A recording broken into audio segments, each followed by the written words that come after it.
We are lighting the candle, a world that works. And I'm Bill Carell. I'm here with two of my besties, Jan Jeremias and Lisa Sheehan. And every week we get together and we have conversations. And typically we talk about a word or two, and then we share experiences and just our philosophy on life and what we've read and heard. And our goal is to lead you on a journey that you can then take on yourself, which is called your path to empowerment. And that means having empowerment whenever and wherever you seem to need it. Break glass and get empowerment kind of deal. So we've done this now for almost 2 full years, it seems. And I wonder, as we go forward, uh, we just don't ever seem to run out of things to talk about or ways to express ourselves. So, having said that, I think today what I'm interested in talking about is, or maybe taking a look at the notion of sharing and, let's say, not sharing. Right? There are lots of synonyms or other words that you know can be used in place, and based on that. One thing to share before we move on. You know who Stephen Wright is, right? The comedian? The comedian, the stand-up comedian. He is Yeah. just really offbeat. Yeah. And so he does a series of one-liners. And one of them was, what's a synonym for thesaurus? I love that. I mean, that is so Eastern philosophy koan kind of thing, right? So as we're talking today, maybe we can interject and swap words around and make it go wherever you want it to go, or change the subject entirely. This hour is a very special time for us to share.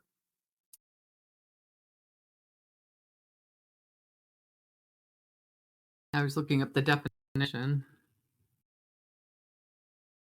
So to share is have a portion of something with another or others, give a portion of something to another or others, use, occupy, or enjoy jointly with another or others.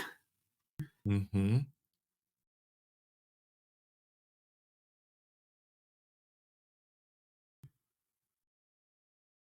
So the common, which I don't know, is kind of weird. Synonyms are partake and participate. Yeah, that the self-help movement that started back in the '70s in California. When I first heard that, the definition of sharing with them was to talk to speak out loud and say something that everyone else could just evaluate, appreciate, whatever. And the sentence at the end, no matter what anybody said, was always, thank you for sharing. Hmm.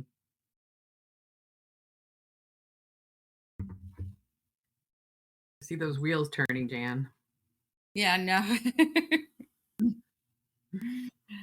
They were, because I think in my world where I work with a lot of business, people will talk about sharing even information or um, a tool or something because it has a kinder feeling than saying I'm selling you something. I'm going to share this with you. So that's what I was thinking of. I was thinking of that um, softer way around what you really want to do. Yeah.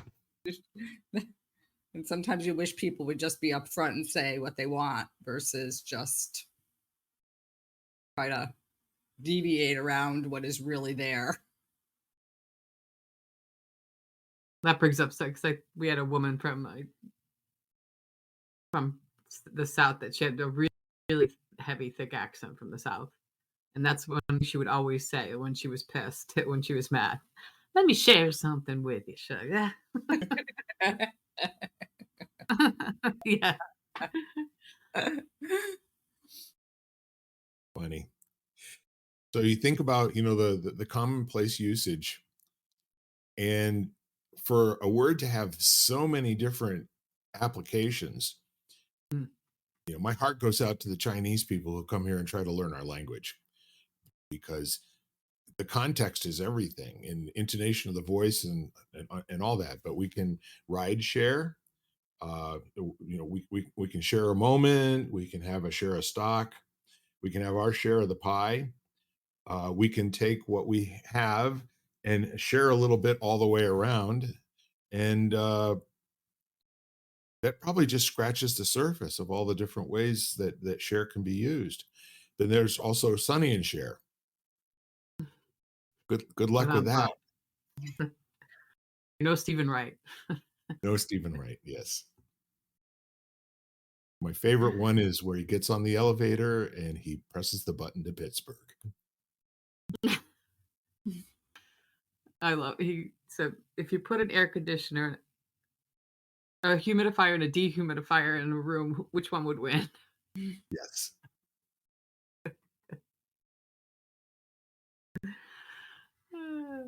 But anyway, I mean, sharing too is like sharing. How much do you share? I mean, even amongst friends and family, um, of yourself. How much do you let people know about you, or how much does people share with other people share with you? Because like people can consider things gossip, which is sharing information, and other times, the theory is like talking about another person with a person, it actually kind of gets you closer to that person if you're sharing something with them that only or but so there's a fine line between being gossip and being connections. So it's all sharing in different levels. I have friends that I share some things with, and others that I wouldn't dare share that part of me with. And then there's some people that I can share almost everything with. And then there's some people that I'm simply acquaintances and we just share a similar like for something. Sure.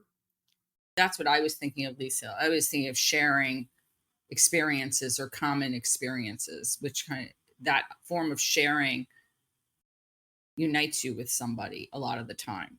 If you've shared a certain experience or a certain lifestyle or certain life things that have happened, it unites you with that. And there's also the sharing of space with someone. I just collaborated on a workshop and we shared space, or so. Or even shared history. I mean, that's a Right. common bond, that brings out such a familiar belonging feeling that Mm. you're with people that you don't have to explain a lot of things that you went to high school with or you grew up with, or the years can pass but the connection never does. So it's true, but I mean you could use that word in so many ways, but I guess it ultimately comes down to it still means sharing something with another, whatever form that might takes. So the neat part of it, there's an implicit volunteering of the share, as opposed to somebody taking a portion from you, you know? True. And I always love listening to politicians talk about the taxing, completely undefined yet never attainable fair share that the rich have to pay in terms of their taxes. No matter how much they pay, it's still not their fair share, is it? Not Who throughout knows what history. a fair share would be? Right. Historically, no, nobody ever claimed that. Absolutely. And the really fun part of it is that, if you look deeper into it, the words, they're nonsensical, they mean nothing, they convey nothing except for coming from scarcity. Like someone is retaining more than they should. And yet,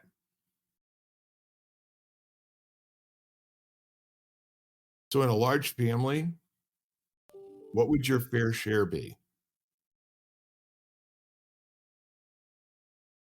That's very subjective. It's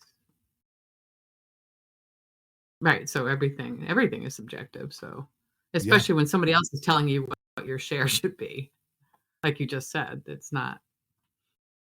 It's usually a voluntary action. So when somebody enforces a certain share, yeah, that's where all the troubles come in, I guess. Yeah, it's more interesting. Um, Whatever speak it is that came from George Orwell's 1984 or Animal Farm or all these ones where they're talking about a collective. That all animals are equal except for some are more equal than others. So now we're all going to share.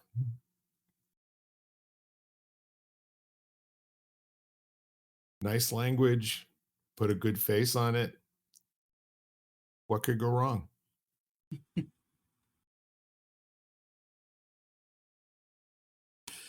So, Lisa, when you looked up, did you happen to see any antonyms for share?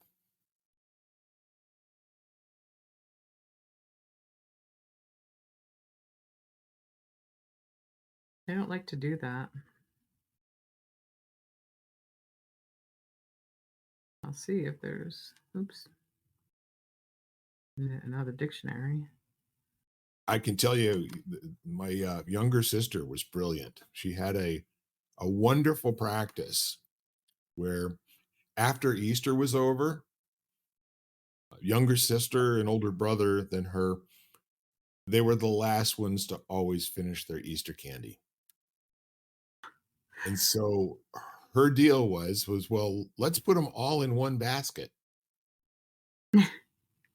So she had next to nothing in her basket, and everything would go into the basket, and it would be, now we'll share. Mhm. Brilliant. Mhm. Absolutely brilliant. I would have gotten, because I'm the one that likes to be last. So I wouldn't have done well in that situation. Okay, the opposite of sharing is withholding, censorship, concealment, keeping, silencing, squashing, and suppression. A little bit of hiding going on in there too, I would think. Did I say that? I said that. It's, Nope. it's No almost, idea. yeah, it's like a U-turn back to what you were talking about, those things that you typically hide from other people, but you share with special people, which Yeah, makes them part of the gang. right. I've also known people, especially Southern women, who would always say, let me let you in on a little secret. And you didn't hear this from me, as they told everybody in the world Right. Don't exactly tell the same. anyone. Keep it amongst us. Keep it amongst yourself. Yeah. Yep. Bless your heart. That's always a good one. So there's sharing, and then there's overbearing sharing.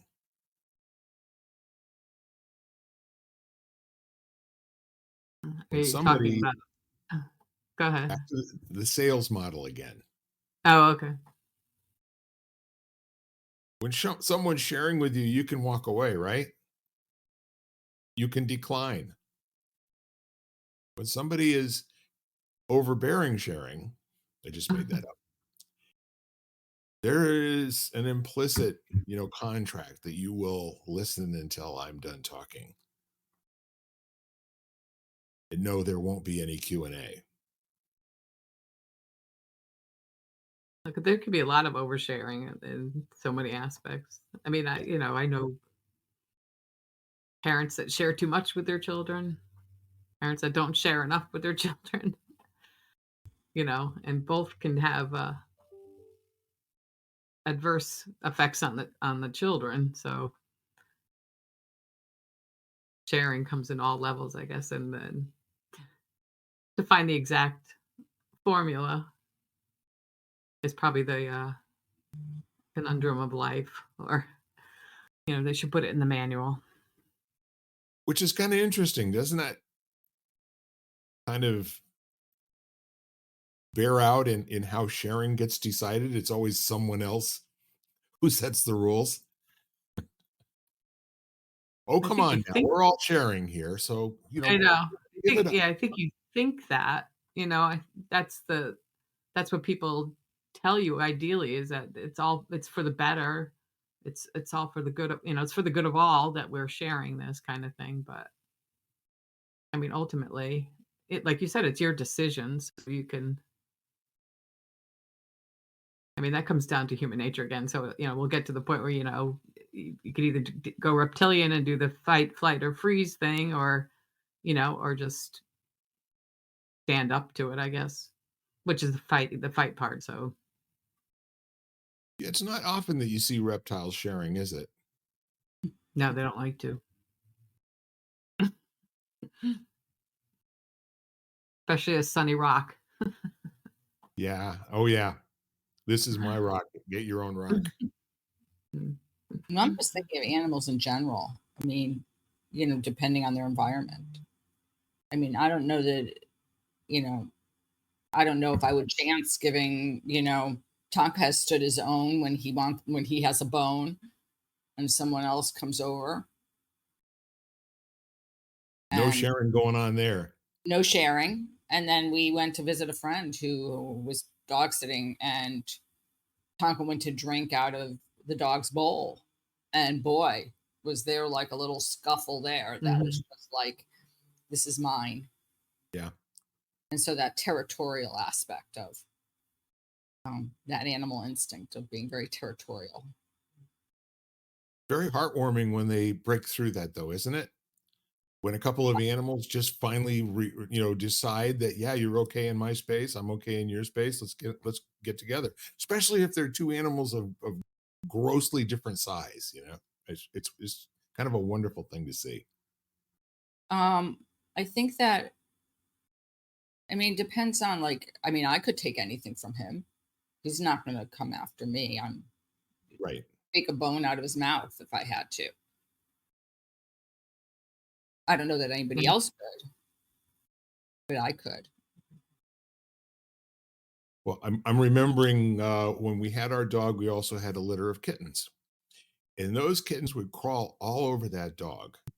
And you would think, with their little sharp claws crawling up face and hanging off of ears and all the rest of that stuff, she would also just do this kind of gnawing thing, where a little cat head goes into the mouth, but no damage gets done, and Mhm. everybody's trusting everybody. There's like that, the Maxwell Smart chief cone of silence, where there's a trust perimeter that's been established, and that seems like that's very important for true sharing.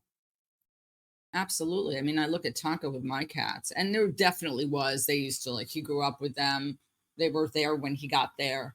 But there would be a limit because every now and then he would let out this very low, like kind of, and it would be like, okay, I've had enough.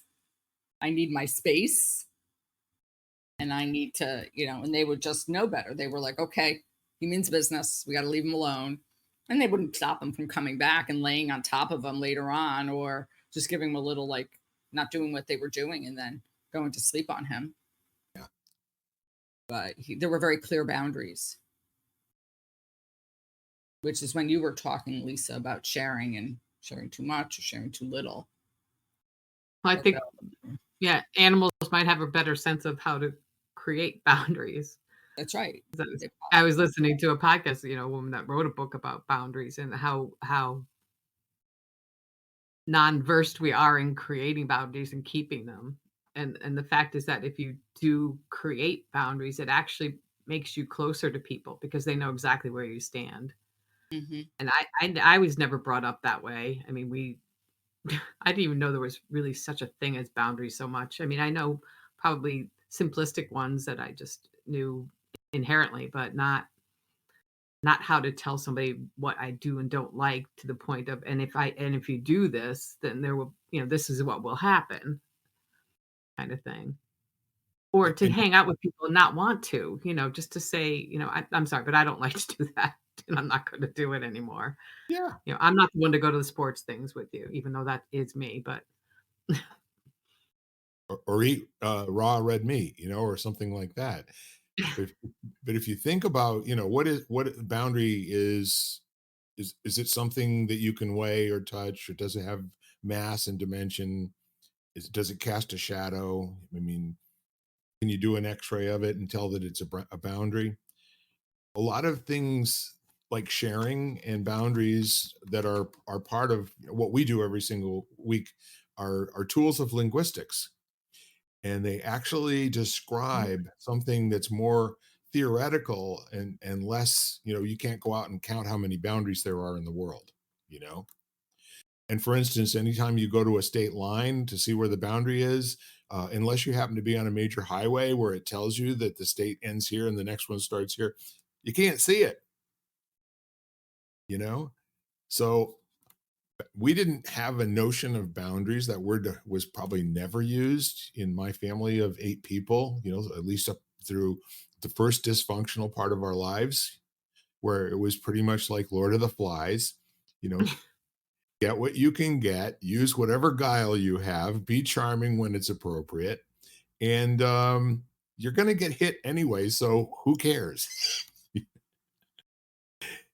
And now that may or may not be true, but the seemings of somebody like who's 12 years old or less, and the whole notion of your sister's screaming, so give her the rest of your ice cream, um, she doesn't get that there are any boundaries. And again, you have to have a certain level of intellect and understanding and language and linguistics to even appropriate for yourself and start playing with what would a boundary look like. Like, is it going to make you really unhappy if I tell you I don't want to go watch a sports game with you? Or is there a rule that basically says I can tell you what my boundaries are, and A, you have to live with them, and B, you cannot sass back? The thing is, you don't have to live with them. Hmm. You could opt out or withdraw from that relationship or situation if you don't like the boundary enough, Or and negotiate. or negotiate, right? Yeah. Yeah, my niece was a great negotiator when she was little. Oh, yeah. She should have become a lawyer, we used to say. Everything A was a little negotiate. Everything was a negotiation when she was small. It was really funny, but yeah, or negotiate. I Yeah. think it has a bad rap, the term, I think. Boundary sounds like you're setting up walls not to let anybody in, I and agree. ultimately that's not what I was listening to. That's not what they were specifically talking about. They were talking about letting people know exactly who you are and what you liked, how you relate to other things and people. And if I was trying to think of some perfect example, but if you don't like to do something and then you're both miserable when you're together doing it, and then you finally come out and say, look, I just don't like going to the open mic nights at the comedy club. It's not my thing. So let's do something else. Mhm. And so you're both miserable, and you don't, and then the other person inviting you doesn't even know why you're miserable because you never told her or him. So it's kind of cool to think of them as ways to communicate with each other that you actually are sharing what you really like, instead of trying to pretend that you're always up for anything or everything suits you. Yeah, I'm still letting the whole notion of boundaries and behavior sink in just a little bit, I could because see it. sometimes it might be, I just don't want to go to open mic night with you. You may Oh, be in there another night with somebody else, but not that's for us. entirely true too. And then you'd have the right to tell me right back, but Yeah. then why are you inviting me? Right. Let's hang out with boundaries for a minute or two. What have you got for definition on that bad Yeah, boy? that's what she's gonna do. Well, I was Because thinking you about definitely have to I talk was in terms of sharing over a boundary, or that there is no boundary when you're sharing, or something of that nature. but I'm also thinking of the fact that at some points, the pushing of boundaries, like when someone knows the boundaries and they still push and I'm back to Tonka because he knows the rules and the boundaries at my house. But with my situation lately, he's been pawned off. He's been visiting a lot of friends and he definitely does things there he would never do at home, ever. Like, he Yes. knows I won't stand for it. Like, he would never put his paws on the table and look for food. I mean, ever in my house. But, I guess he must do it at their house because they said something. But when I'm there, he kind of looks at me and I kind of give him a look and he's like, "Oh, okay, mom's here. I know better," kind of thing. Yeah, I love it. That look on his face that basically, "Oh, this is a table? I've never seen one of these before. Look at That's me put right. my paws up here." Right. And so as you sit there and I'm thinking boundaries, and kids do the same thing all the time. It's like, but that's a way of growth. It's like you have to push the boundaries and then see what happens. And then you kind of step back and say, okay, well, that was not, that was, I liked that freedom or whatever, or it wasn't worth the consequences of stepping over that boundary.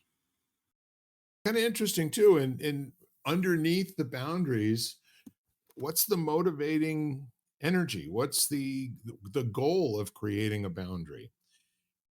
If it's not to share with somebody after something just happened that you didn't like, and to basically say, "Hey, how about we conspire, not to relive that experience," you know?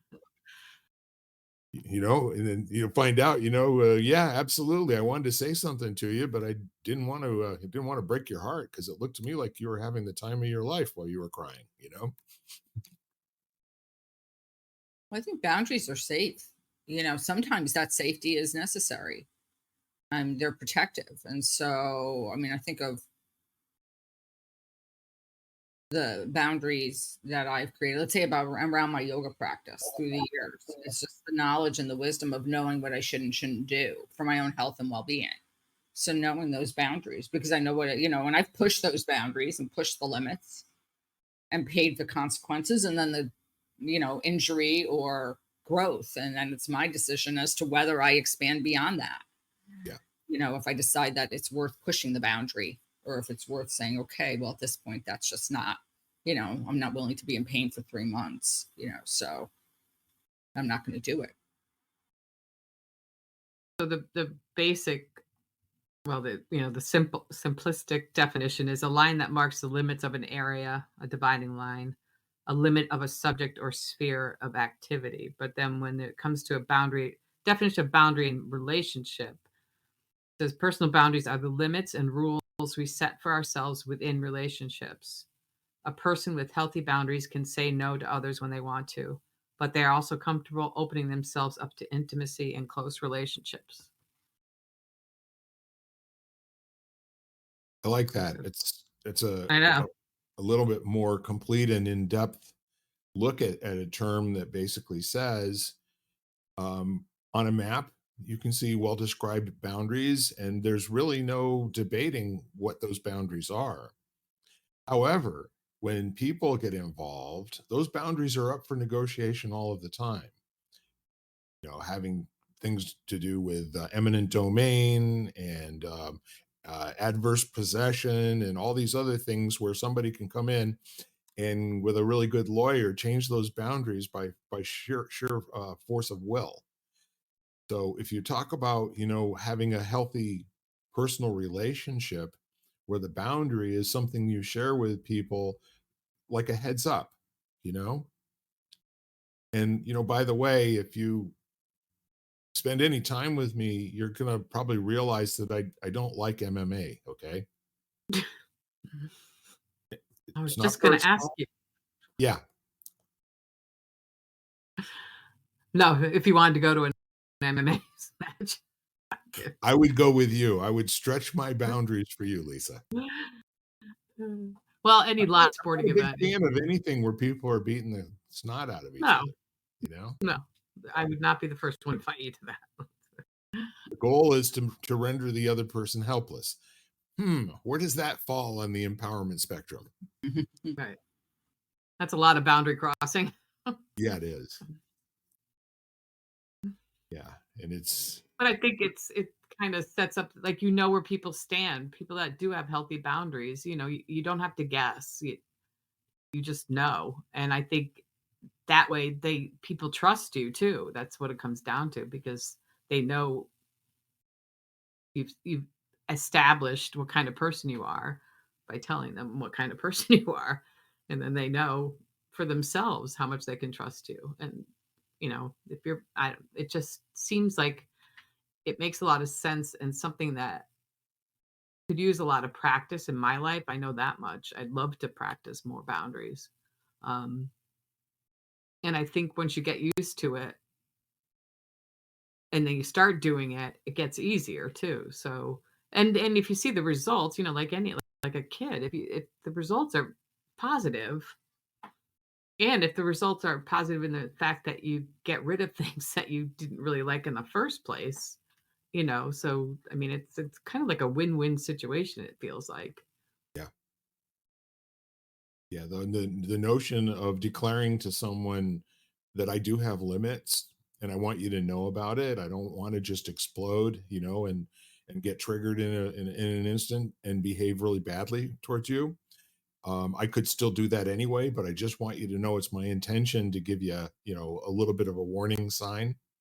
And if I say I'm going to blow, I probably am going to blow. So you might want to just like back off for a minute or two.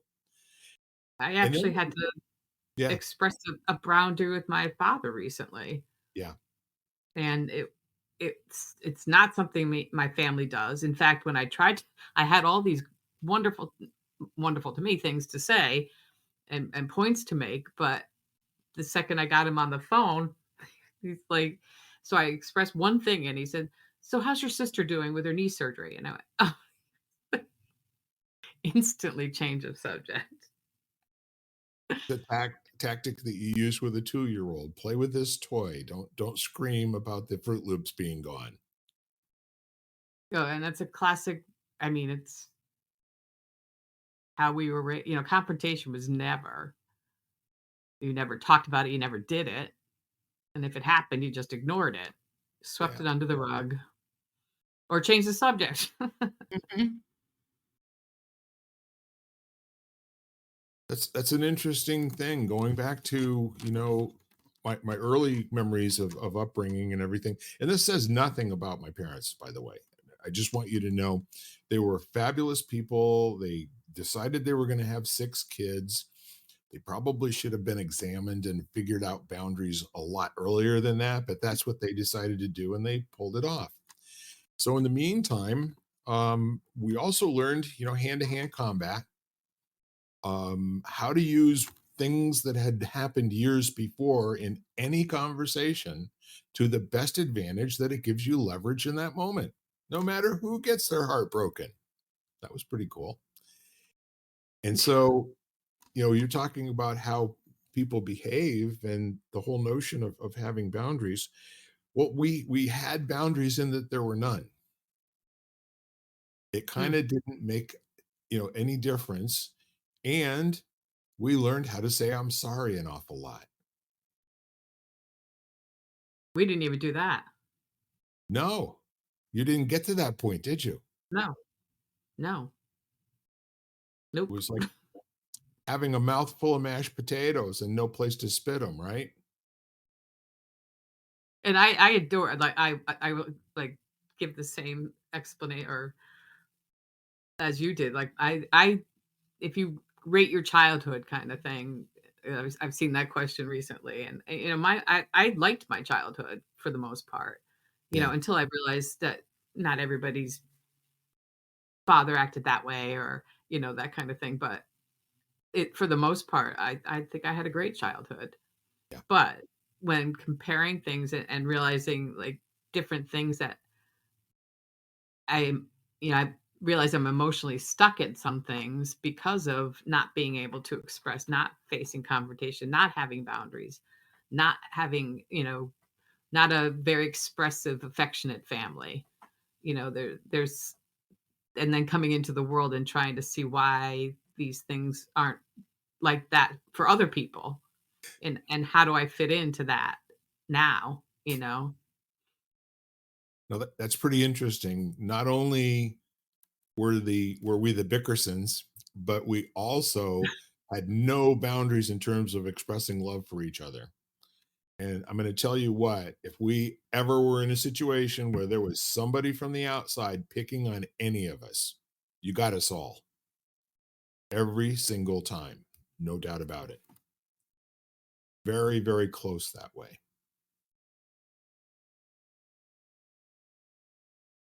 I mean, And I we think never the talked defense. about it. We never Yeah. talked about, how family is the most Oh, no? important thing in the world. We never said those words. Oh, People would just show up, do something inappropriate to one of us, and everybody else would stand up in a line and go, "We're done here." and then it was over. Yeah, they got it, funny enough. Yeah.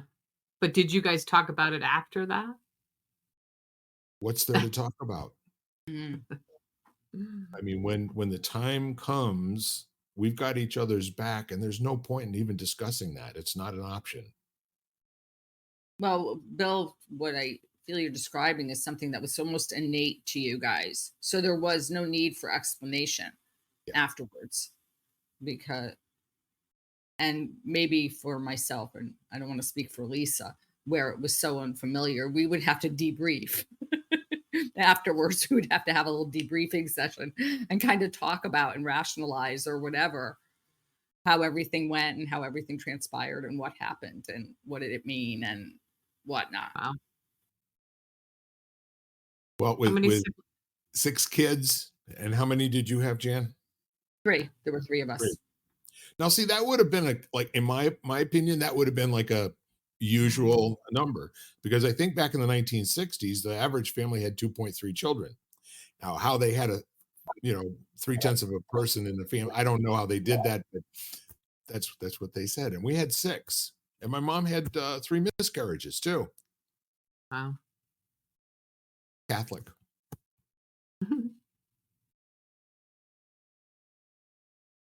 And now in the world I travel, most people, in a lot of the worlds I travel, people have a lot of children. So, For the rest of the world, absolutely. so they have three children is not a lot at all when the average is 6 or 9 or more. So, And what's happening with our 20-year-old to 40-year-olds? My friend's son is in his 30s and wants to get a vasectomy in his early 30s. Yeah. He so desperately doesn't want to bring children into the world, or I'm not even sure if it's bringing children or be a parent. I'm not sure which one is a stronger, and he's not in a relationship or anything, but it bothers him that much. Yeah. and I agree because my brother is works for CUNY and has for 40 years um, in financial aid, IT, admissions, all that kind of stuff. And he said enrollment is so down. And he said part of the reason is because there are so many less college age Yeah. kids that are actually population wise that actually go to college. And people 30s and 40s aren't having children, didn't have children. Hmm. So So they're making up for it by by overcharging for education, right? that's right. Yeah. Well, I 'Cause think they that was said the case before this Oh, I know. current I was situation. Because they said that because of the huge debt the students are taking on these days, like home ownership and things like that are going by the wayside because they can't afford it.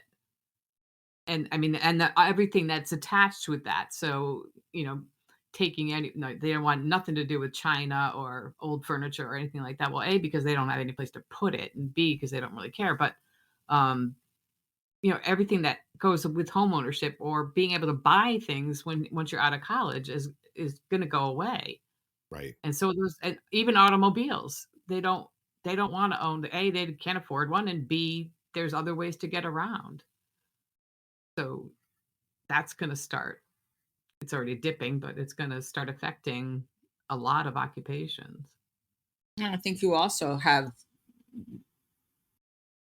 affected sort of what people really wanted to do with their life. Like I have my friends' kids who do go to college are actually looking at what they major in or what they decide to do with their life as to what is going to allow them the ability to pay back that debt if they do Mhm. go to college. So they're not going to choose. They might have a profession that they would like to do that is their heart's desire, but doesn't pay anything. So they're not going to do it because they can't afford to do it. So they then switch majors or switch careers because that's not, they're not going to do something which isn't financially going to be allow them to pay whatever, how many hundreds of thousands of dollars back in debt that they are from going to school. Well, there's an interesting correlation, if not a correspondence, but being a mathematician, I will argue more for correlation. But there's been a rise in tuition and college cost, especially in major universities, non-land grant universities, and is also corresponded with an increase in curriculum that allowed people to have a major in any words they could string together. Mm. So I was watching me and YouTube, right? Now I do it with a curious mind and a lot of skepticism, but they were showing over 350 different majors that people are graduating with that have absolutely nothing to do with ever getting a job. And for this, they're going into debt, in some cases, $100,000, $200,000. And these are not like, some obscure online thing like the University of Kumquat or something of that nature. We're talking about Ivy League schools. We're talking about major universities across the United States. And you get people who are paying the colleges and going into debt for something they'll never get a job with. Now, if the university was concerned about them being paid back, if the university were lending the money, I think they might approach this with a little bit different, a different kind of sharing, don't you think? That's one of my father's questions all the time. Like, where's my guarantee? Yeah. Well, back in the day, if you'll remember, I don't know when both of you went to university, but University of Colorado had about 35,000 students every single year, and 13,000 of them were freshmen. By the end of the first semester, 30% of those people were done. By the end of the second semester, another 30% of those people were done. By the end of the second year, half of those people were done. So that when you got to graduation, 1 in 5 for the freshman class actually made it to their senior year and got it was a competitive environment. And no, you couldn't just say, I've got boundaries and I believe an 8 o'clock class is just not going to fit into my boundary, but I do need to have this for my major, right? It was quite a bit different, back in those days. And you know what it cost if you flunked out of school for a year? $1,200. Not life-changing stuff. Which I think it made it easier to walk away from in those days, but then they got smart. If we can find ways to keep them until they're juniors and seniors, like 90% of them, we'll get a lot more money. We'll be able to add buildings to the university. This is going to work. And so the neat part of it is guess what happened in 2009? When it looked like there were going to be like $1 trillion worth of student loans that were going to be defaulted on, Congress said, in arrears, you can't do that. You may not declare bankruptcy to get out of your student loan debt. Right. Problem solved, right?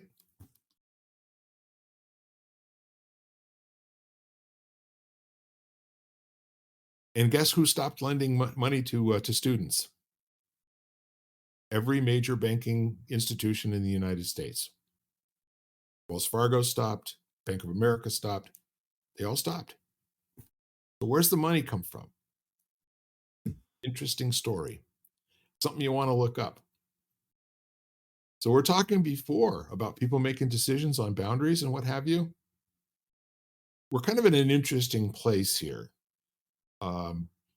where I think the playing field starts to possibly look a little bit more like my childhood, my warped view of what my childhood was. I'm taking responsibility for that. Most of the things that I was most traumatized by, I'm sure never happened. Okay.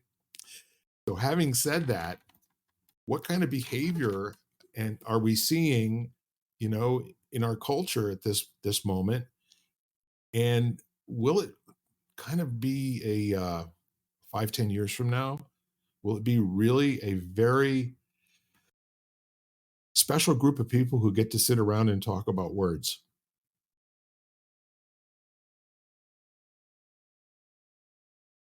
You know, you The possibilities are there. I mean, I think it's possibilities are always there. I mean, I have a nephew that's a sophomore in college, and I mean, I was actually laughing because I was at my sister's Saturday night with my brother-in-law, and my nephew called to tell his parents that what his grade average was going to be for the semester. And I'm thinking to myself, when I was a sophomore in college and it was the weekend of spring vacation, the last thing I was ever doing was calling my parents to tell them my GPA. He was just in the dorm. I mean, he's literally a nerd, which, I love nerds. Grow a nerd. They're the best. I've been there, done that. Yeah. now they have very tight boundaries and are very expressive about them. So Um, he's so different, and I have hope for the future because he gets so excited about the right kind of things, I guess I could say. Yeah. Um, he loves, he loves human nature and he loves being with people. And, he when he was in high school, he tried the track team, but he kept waiting for the person that was behind him. So it didn't bode well for the team, but it looked good as far as being a humanitarian. Kind of comical. That'll show up on YouTube on one of these 20 most amazing demonstrations of sportsmanship. I mean, that's been on, you've seen those kinds of things even Yeah. in, when they're at levels at high competition levels, but Well, we talk about boundaries, and boundaries are explicitly and implicitly a set of rules, right? And we have what we call a social contract in our culture. And the social contract works to the extent that people understand it, know it, and honor it. It only takes 3.5 to 5% of the population to not do one of those three things or all three of them together for that social contract to be bankrupt. It's the same thing as data integrity in science or data integrity in manufacturing process. 5% exceptions makes the place undoable. People are now walking around with notes in their pocket and they're doing everything off book and they're making it up as they go along.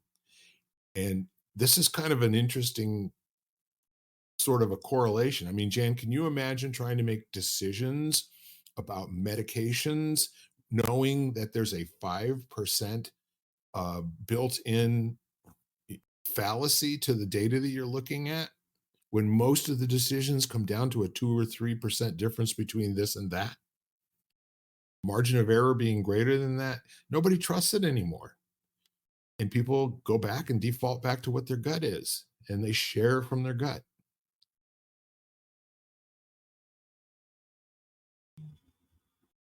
which they should. And but then the other end of the percentage is to if you get, I mean, I'm thinking in the positive arena, if you take what 1.5% of a group of people and they start doing something positive, if they all pray together, or if they all meditate together, or things start to happen, it's a small percentage of the population that if you get them, but that's still a lot of people. So to get that many people to agree to do something. Yeah, and it's an interesting comparison of leverage. It's called, what does it take to break a structure down? Mhm. 5% loss of integrity. What does it take to correct that breakdown? 1.5% of people all doing the same thing. Leading, putting some cultural boundaries back in place again, where, hey guys, we didn't just do this because our parents told us to. We did it because it worked. It made sense. It made people's lives better and faster and a lot more empowering. Or why did we do these things just because our parents told us so? To look at, well, the curiosity factor, or don't accept or reject anything, weigh everything before making a decision for yourself, creating a boundary for yourself. And again, critical thinking. There is nothing in the universe that you can go and you can point at and it's this big and it weighs that much and it tastes like chicken or whatever. But critical thinking is one more really cool way for you to be caught in a action of inquiry and inquisitiveness. Like, what's the synonym for thesaurus? Right. One of the most brilliant questions that I ever heard was when I was growing up. I probably was 17 years old. And my dad worked with a man whose 4-year-old daughter just got into this questioning stage. I mean, Mhm. everything was a question. And he'd say, "Man, Vicky is driving me nuts."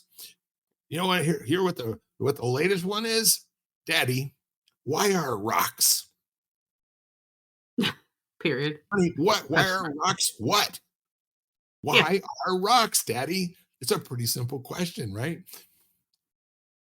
The guy's an engineer, he's looking for nouns and verbs and, like a full sentence. And why are rocks was Did coming he from come a up with an 4-year. answer?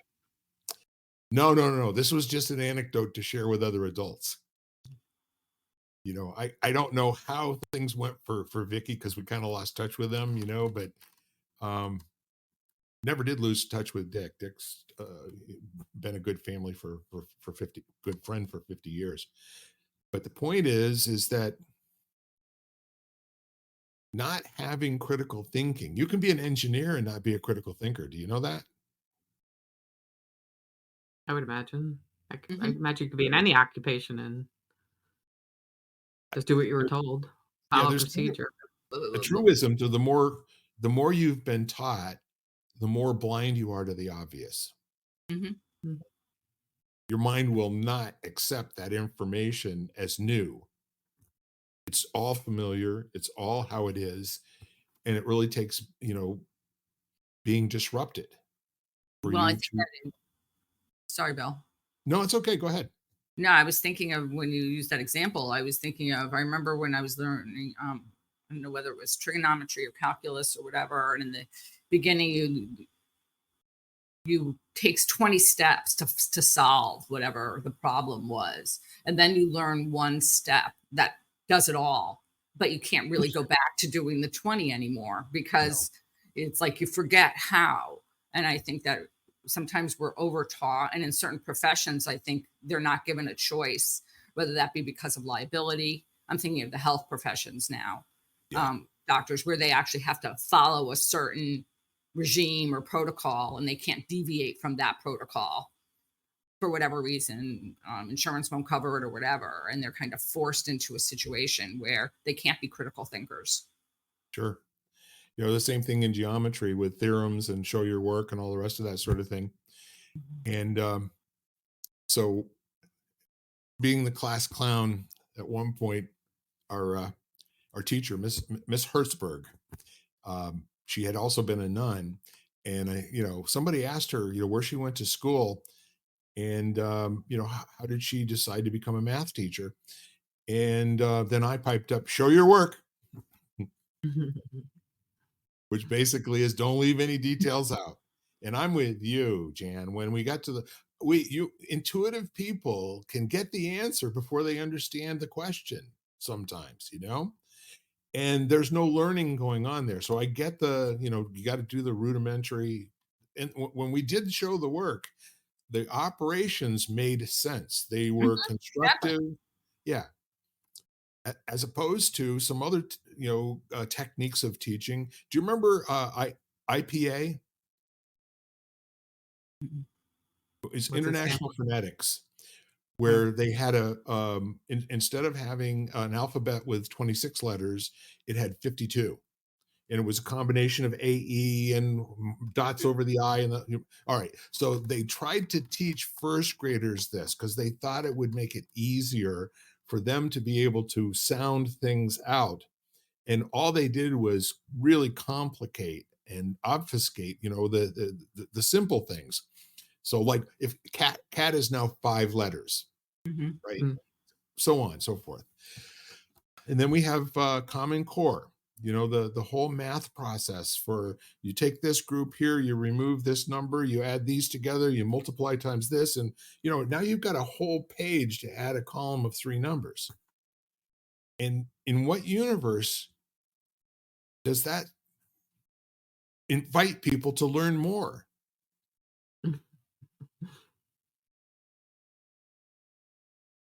I had a friend who had a theory.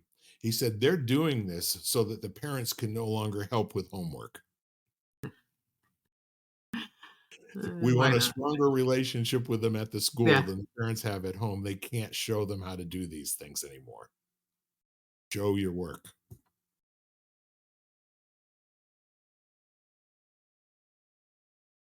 Mm.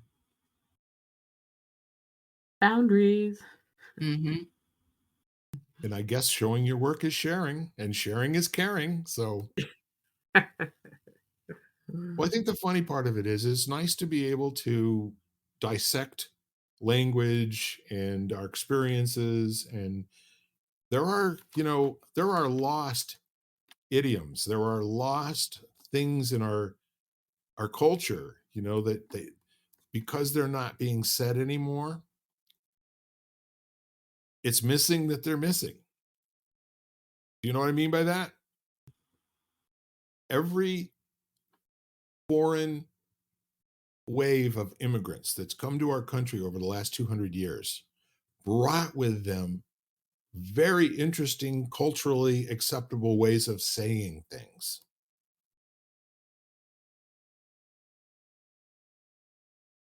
And a lot of that made its way into our everyday language, things that we say, and we have no thought for what it means or how it goes. Have you How ever heard about anybody say "C'est la vie" see? and then ask them what it means? I don't know. You're right. Hey, Sarah, Sarah. But Yeah, that's a exactly. song too. When I was just a little girl. So empowerment and sharing and boundaries.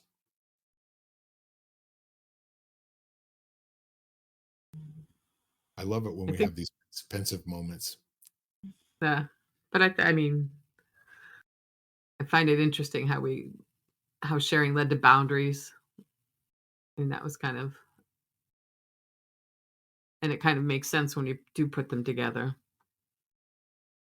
So I Mhm. think people are sharing. To I don't know, like to think about boundaries that you could set up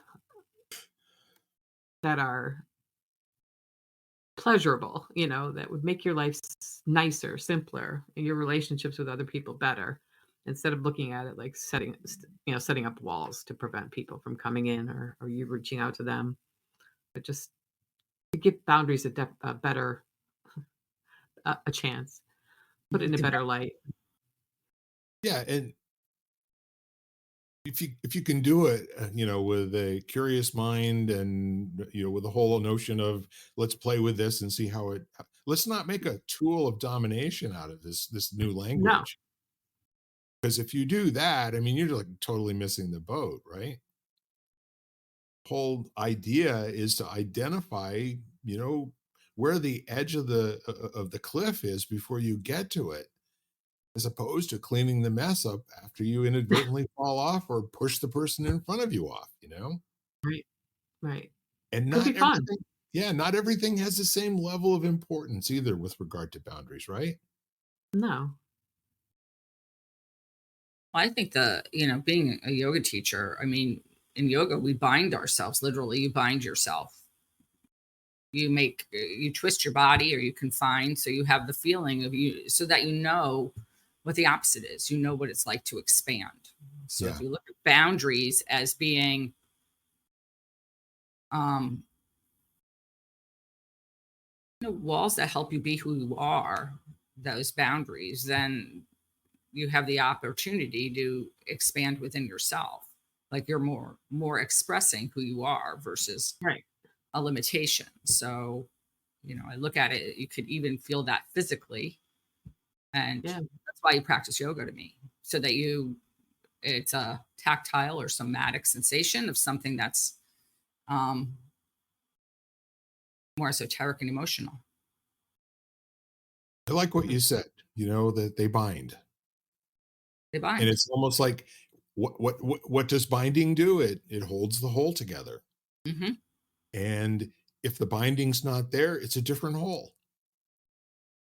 So the game in life is to become adept at naming your bindings so that you're choosing when to change them and not accidentally falling into patterns of habit that are not thoughtful or don't serve you or don't work for the world. Mm-hmm. Or don't work for your own world.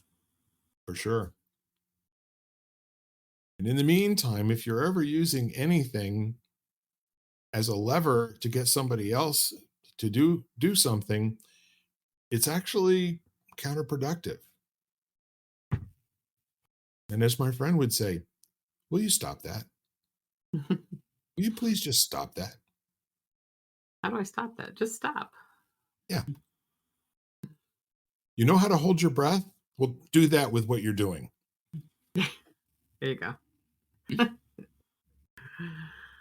So how are we feeling?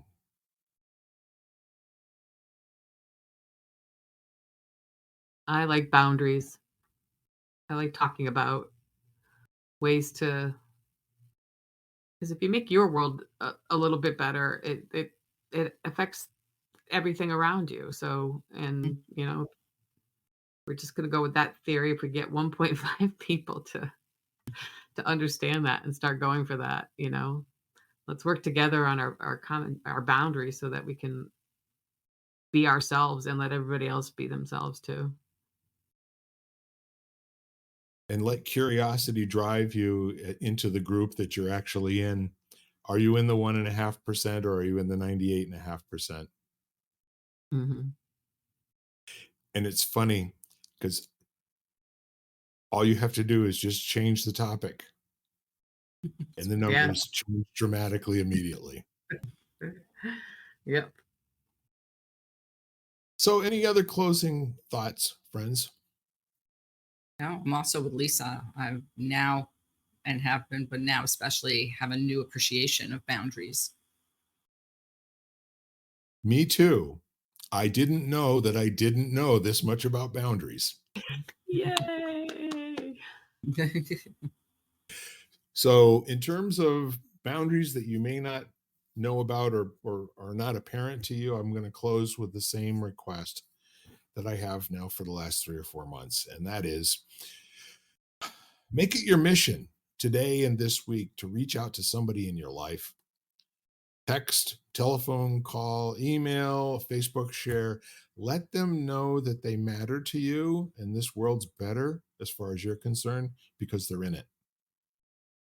Expand your boundaries. Yes, expand your boundaries. Get some more people into that 1.5%.